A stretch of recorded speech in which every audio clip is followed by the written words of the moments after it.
সবাইকে জানাই শ্রাবণ মাসের অনেক অনেক শুভেচ্ছা। আজ শ্রাবণের দ্বিতীয় সোমবার, আর এই বিশেষ দিনে আমি চলে এসেছি আমাদের বীরভূমের অত্যন্ত প্রাচীন ও জাগ্রত দুবরাজপুর পাহাড়েশ্বর মন্দির। ভাবাই যাচ্ছে না আজ দ্বিতীয় সোমবারে এইখানে ভক্তদের যা ভিড়, রাস্তা থেকে মন্দির পুরো এলাকা যেন শিবময় হয়ে উঠেছে। তাহলে ভেবে দেখো শ্রাবণের শেষ সোমবারে কি অবস্থা হবে। দূর দূর থেকে ভক্তরা আসছে বাবার মাথায় জল ঢালতে, তাই আমিও আর দেরি না করে চলে এলাম মহাদেবের দর্শন করতে। চলো আজ তোমাদের পুরো মন্দির চত্বরটা ঘুরিয়ে দেখাই আর একসাথে মহাদেবের দর্শন করি। নমস্কার বন্ধুরা, মিলনপ্রিয়া লাইফস্টাইল ব্লগে তোমাদের জানাই স্বাগত।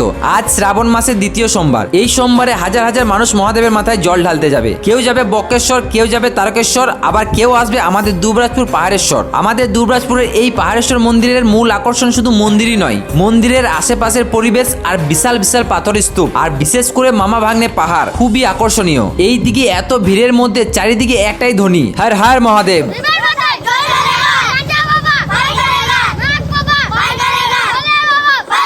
চারিদিকে বাজনা আর ঘুঙুরের শব্দ। তারপর মন্দির ঢুকতেই মহাদেবের দর্শন পেয়ে গেলাম। সবাই বাবার মাথায় জল ঢালছে আর মনে মনে প্রার্থনা করছে। এই শ্রাবণের সোমবারে বাবার মাথায় জল ঢাললে জীবনের সব কষ্ট অবসান ঘটে। যারা দূর থেকে আমার এই ভিডিওটা দেখছেন, মন থেকে মহাদেবের স্মরণ করুন আর কমেন্টে জানান হর হর মহাদেব। আর কারা কারা এই মন্দিরে জল ঢালতে এসেছো বা আসবে কমেন্ট করে জানিও।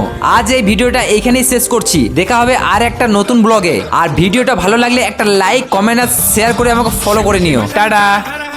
शंकर जय जय शंकर दिगिरारा प्रिय तांडव शंकर प्रकट शुभंकर